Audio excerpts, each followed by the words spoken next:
성경 창세기 1장 27절 28절입니다. 창세기 1장 27절 28절. 자, 우리 같이 합독합니다. 시작. 하나님이 자기 형상 곧 하나님의 형상대로 사람을 창조하시되 남자와 여자를 창조하시고 하나님이 그들에게 복을 주시며 하나님이 그들에게 이르시되 생육하고 번성하여 땅에 충만하라. 땅을 정복하라. 바다의 물고기와 하늘의 새와 땅에 움직이는 모든 생물을 다스리라 하시니라. 아멘. 아멘. 여러분, 우리는 일생 한문으로 한 번 아닙니까? 한 번 살면서 꼭 깨달아야 할 것이 무엇이겠나? 오늘 저는 여러분들과 함께 그 주제로 말씀을 나누고 싶습니다. 그래서 인생의 가장 큰 질문, 인생은 어디서 와서 어디로 가느냐? 인생의 시작점과 인생의 종점이 어디냐? 즉 인간의 기원과 죽음, 그리고 마지막 천국으로 이어지는 이러한 내용을 나누려고 합니다.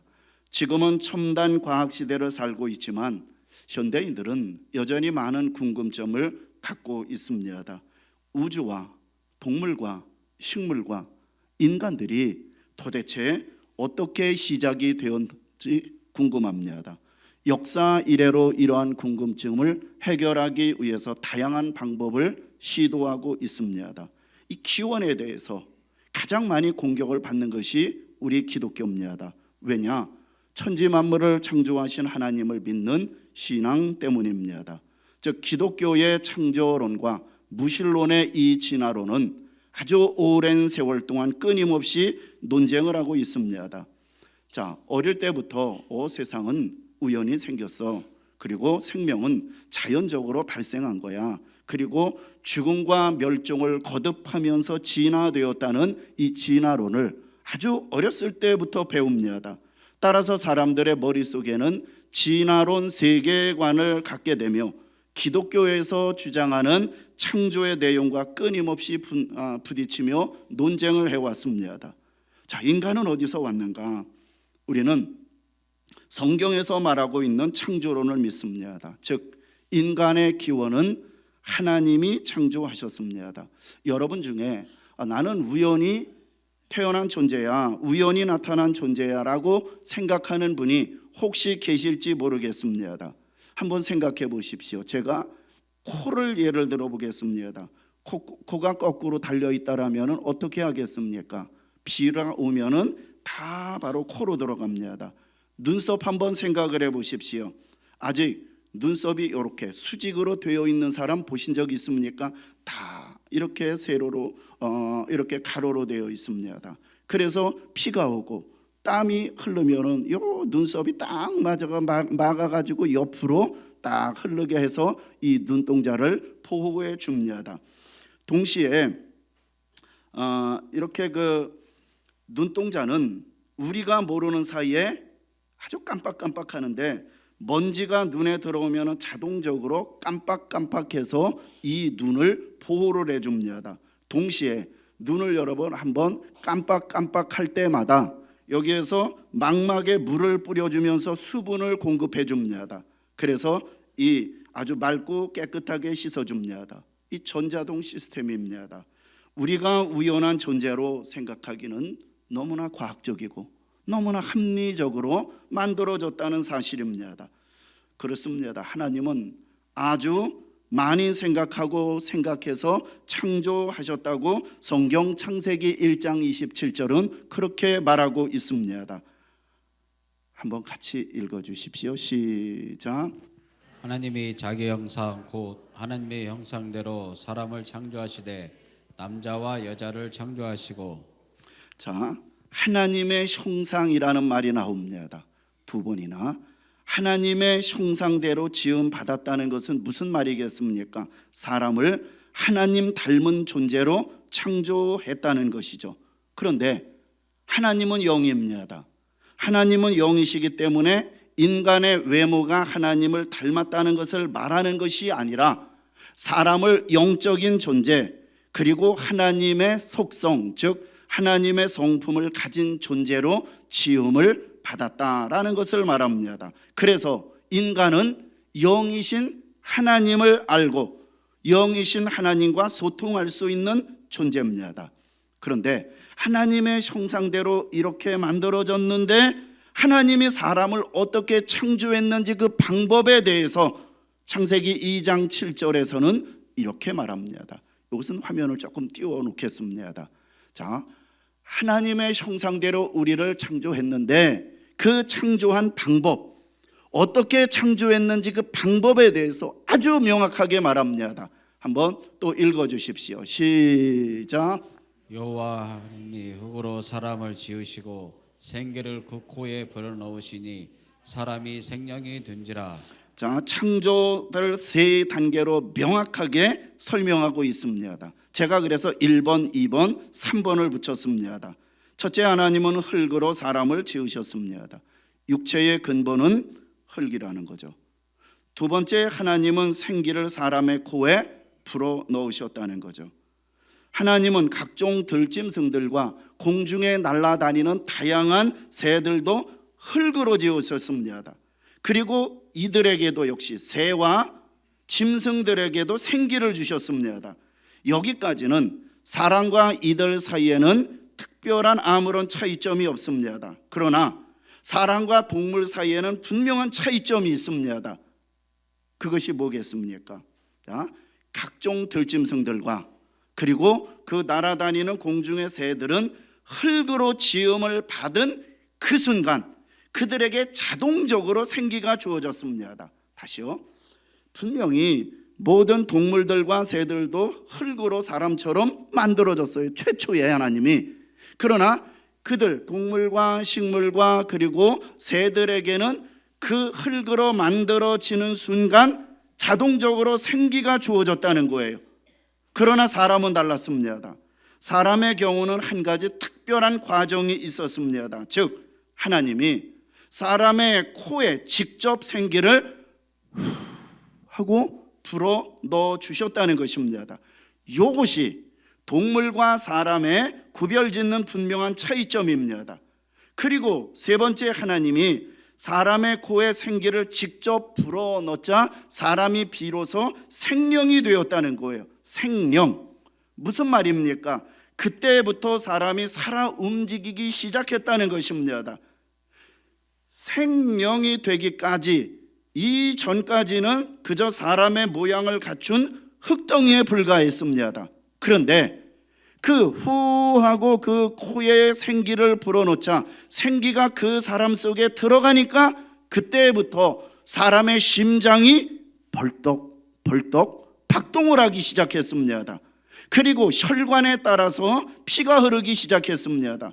코가 열려서 숨을 시작하기 시작합니다. 눈이 뜨여서 보기를 시작했습니다. 그때부터 온몸의 조직과 기관이 활동하기 시작했다는 것입니다. 그렇습니다. 하나님은 흙으로 사람을 지으셨습니다. 하나님이 생기를 사람의 코에 직접 불어 넣으셨습니다. 그러자 사람은 생명이 되었다는 거죠. 얼마나 여러분 만든 방법에 대해서 얼마나 명쾌한 설명입니까? 사람의 생명은 하나님께로부터 왔습니다. 무엇보다도 하나님의 형상으로 지음을 받았기에 영이신 하나님을 알고 하나님과 소통할 수 있는 존재인 것입니다. 우리 사람을 얘기할 때 흔히 뭐로 구성되어 있느냐? 육체와 영혼입니다. 어떤 사람은 육체와 영과 혼이라고 하는데 우리 장로교는 영혼으로 그렇게 받아들입니다. 사람은 육체와 영혼으로 되어 있습니다. 그렇기 때문에 육체, 최초의 육은 흙으로부터 왔기 때문에 죽으면은 흙으로 돌아가야 되고, 영혼은 하나님께로부터 왔기 때문에 죽으면은 하나님께로 돌아가야 합니다. 이것이 인간의 기원과 인간의 종점인 것입니다. 자, 이렇게 이런 방법으로 만들어진 인간에게 하나님이 엿새 동안 창조하신 모든 것들을 다스리고 정복하라 라고 말합니다. 그 내용이 창세기 1장 28절 다 같이 읽겠습니다. 시작. 하나님이 그들에게 복을 이르되 생육하고 번성하여 땅에 충만하라. 땅을 정복하라. 바다의 물고기와 하늘의 새와 땅에 움직이는 모든 생물을 다스리라 하시니라. 아멘. 모든 것들 이 피조 세계 만든 거 다 다스리고 정복하고 네 마음대로 하고 위임해 주었습니다. 그러면서 단 한 가지 약속을 했습니다. 그 약속이 뭐냐? 다 같이 읽겠습니다. 시작. 동산의 각종 나무의 열매는 내가 임의로 먹되 선악을 알게 하는 나무의 실과는 먹지 말라. 내가 먹는 날에는 반드시 죽으리라. 이 약속을 했습니다. 선악을 알게 하는 나무의 실과, 일명세자로 선악과는 먹지 말아라. 먹는 날에는 정령 죽는다. 그러면은 여러분, 선악과는 뭐겠습니까? 선악과가 뭐겠습니까? 자, 이렇게 생각을 해 보십시오. 하나님께서 첫째 날부터 여섯 날까지 모든 하늘과 땅과 그 안에 있는 모든 것들을 다 창조하시고 마지막에 사람을 창조했는데 하나님의 형상대로 사람을 창조하셨습니다. 그리고 하나님께서 이 사람에게 이 만든 모든 세상들을 다 정복하고 다스리라고 맡기셨습니다. 그런데 금한 것이 하나 있다는 거죠. 동산 중앙에 있는 선악과입니다. 너 이거 먹는 날에는 정령 죽는다. 자, 무슨 얘기입니까? 여러분 보십시오. 사람은 이상해져요. 뭔가 완장을 찾으면은요 교만해요. 자기 자신을 몰라요. 굉장히 자기가 한없이 높은 것처럼 막 그렇게 변하는 것이 사람입니다. 지금 사람 보십시오. 사람이 이렇게 창조를 했는데 이 모든 것들 너 다 가져, 정복하고 다스려라고 하니까 눈에 보이는 게 없는 거예요. 눈에 보이는 게 없는 거예요. 다 자기가 세상의 주인 것처럼 다 자기가 설쳐되는 거예요. 그러니까 이런 가능성이 있으니까 하나님이 딱 나는 창조주고 너는 피조물이야. 그러니까 네가 하나님을 창조주로 인정하는 너의 태도를 이 선악과를 보면서 먹지 않는 것으로, 네가 나를 창조주로 인정하는 것으로 그렇게 하자라고 그런 너의 태도를 보이라는 것입니다. 그러면은 네가 선악과는 아무리 먹고 싶어도 먹지 않는 것, 그러면은 그것을 하나님을 주인으로 창조주로 인정하는 걸로 알겠다는 표시입니다.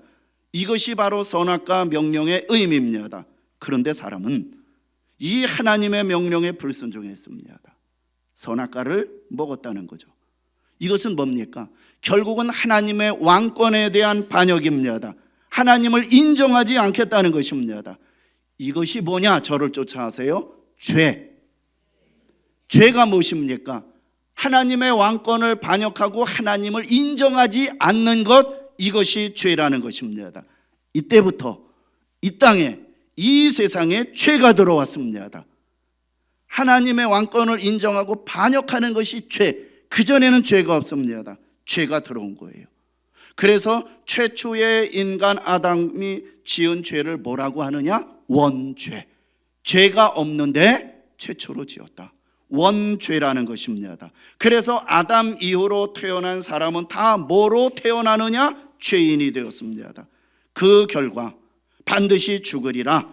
그 결과 죄 때문에 사람에게는 죽음이 찾아온 것입니다.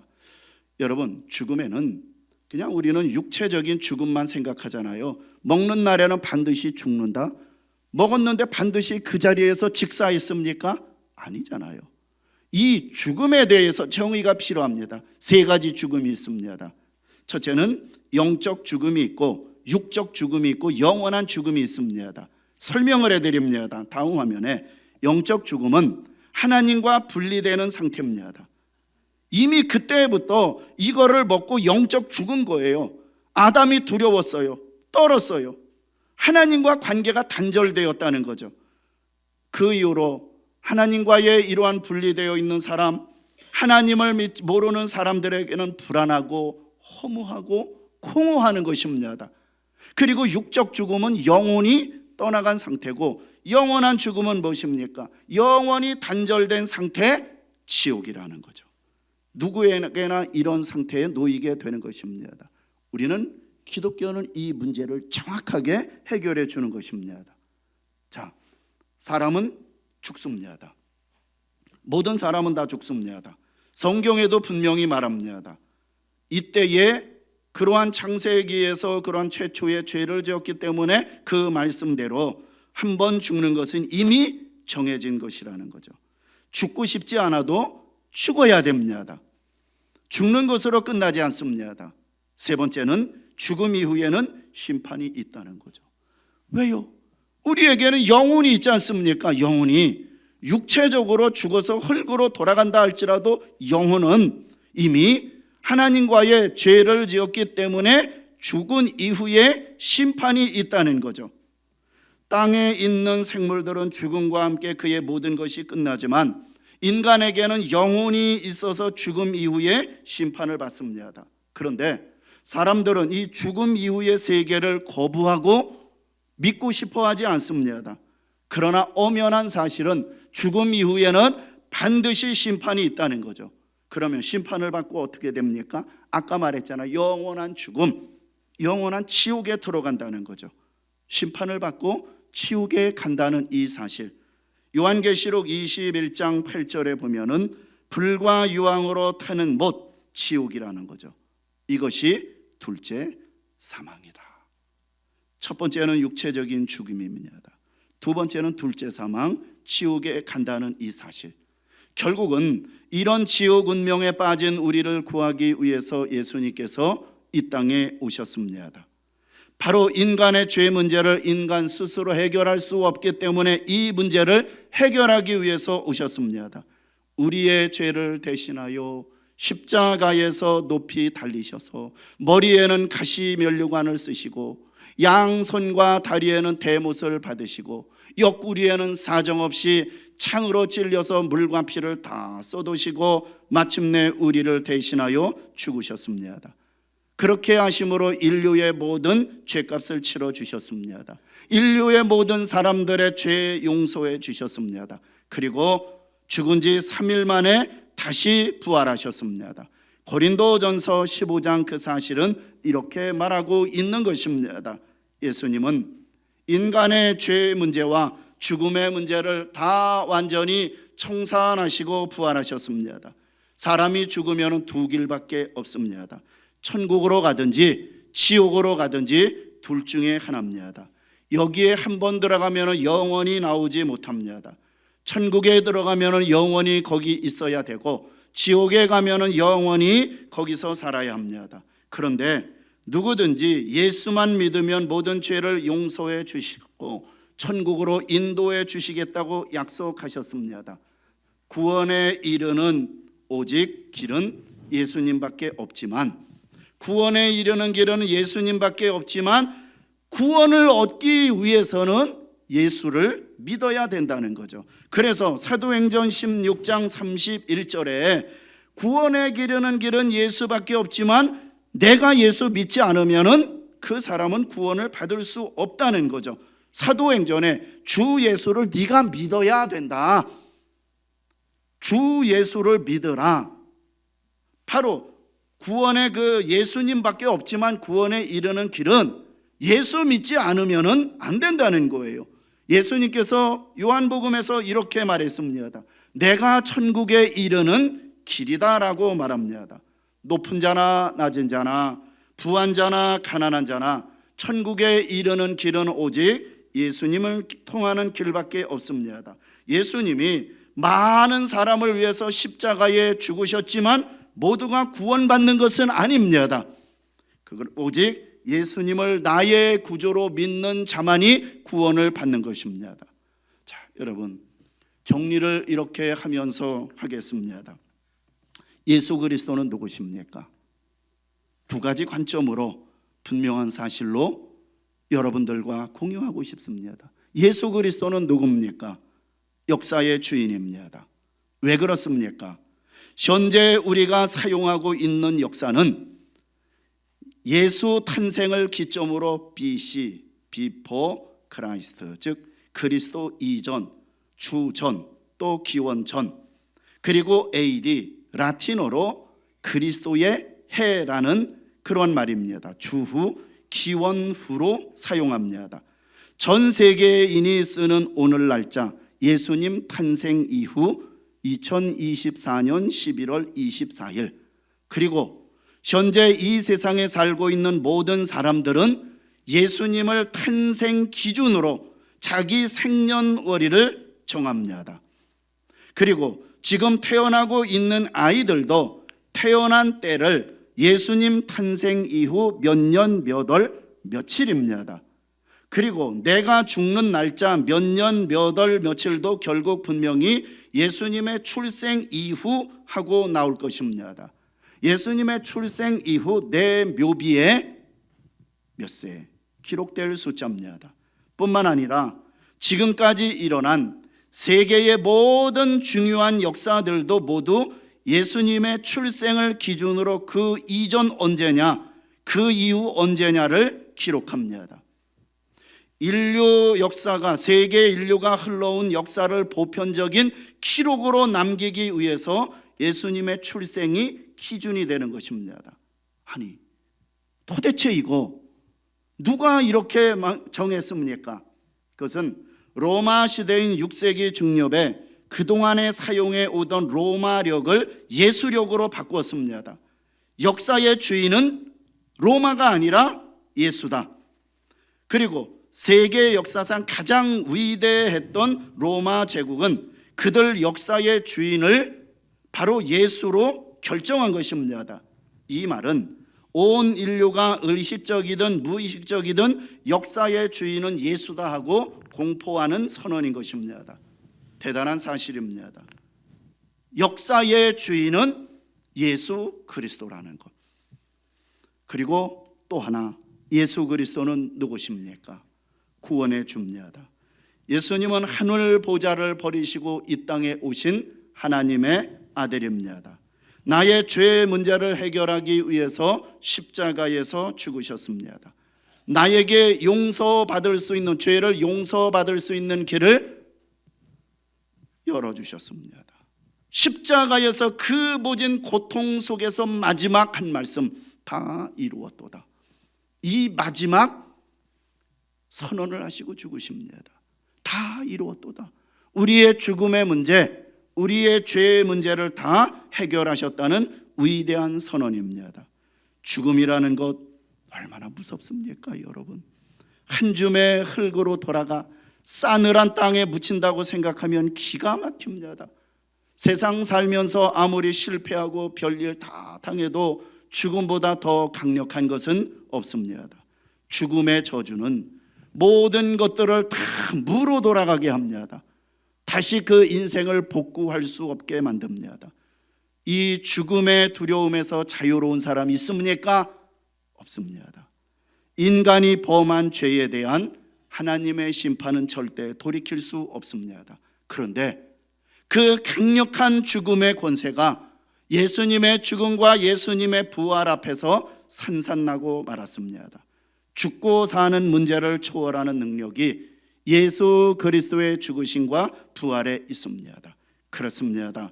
우리를 위하여 십자가에서 죽으시고 부활하신 예수 그리스도, 나의 죄를 용서하시고 영원한 생명을 주신 예수 그리스도, 천국에 갈 수 있는 유일한 길 예수 그리스도, 예수만이 우리에게 영원히 죽지 않는 영생을 주십니다. 예수를 구주로 믿는 자는 누구든지 죽어도 다시 부활하게 됩니다. 예수님이 죽으셨으나 다시 부활하셨던 것처럼 예수님을 믿는 자들은 누구든지 죽어도 다시 부활하게 되는 것입니다.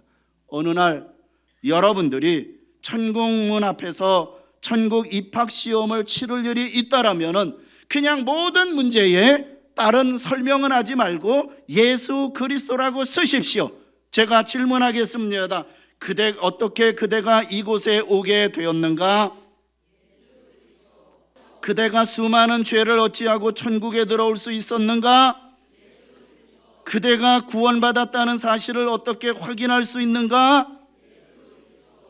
약봉지를 받아보면은 식후 30분이라고 되어 있는데 이거 어떤 사람이 되어 있는지 이거 정하다 하다가 잊어버려요. 귀찮습니다. 그래도 어떻게 해야 됩니까? 병을 고치기 위해서는 그 처방대로 해야 합니다. 마찬가지입니다. 우리가 구원받고 천국 가기 위한 하나님의 처방은 하나입니다. 시작. 영접하는 자 곧 그 이름을 믿는 자들에게는 하나님의 자녀가 되는 권세를 주셨느니라. 여러분 예수 그리스도를 믿으시기를 바랍니다. 아멘. 예수 그리스도를 믿으시기 바랍니다. 아멘.